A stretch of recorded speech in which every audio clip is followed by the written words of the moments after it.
Basement secrets revealed. I knew something was off the moment I heard his mom call me by his ex's name, but I laughed it off, thinking it was just an innocent slip.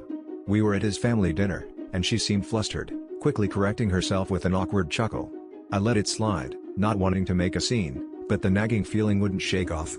Later, we were all seated at the table when his mom asked if I'd like to take a tour of the house. It was a strange request, given I'd been there dozens of times, but I obliged, curious about her sudden interest.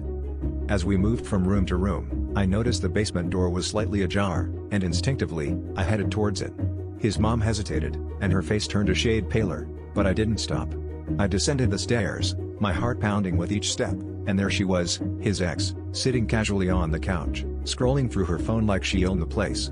My mind went blank, and I felt like I was in a twisted reality show. She looked up, seemingly unfazed, and simply said, "Oh, hi," as if it was the most natural thing in the world for her to be there.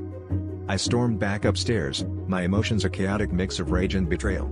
There was no way I could make sense of this without confronting him. He was in the kitchen, laughing with his dad, completely unaware of the storm heading his way. I dragged him aside, my voice trembling as I demanded to know why she was living in his basement.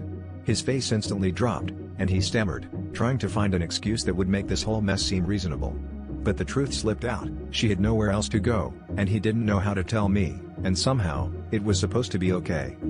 In that moment, everything collided inside me, the trust I had in him, the fear of being made a fool, and the realization that maybe I didn't know him at all.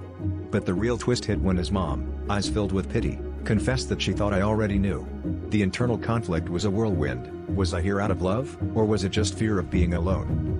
As I walked out the door, I realized it was time to confront not just his lies, but my own need to hold on to something that was never really mine.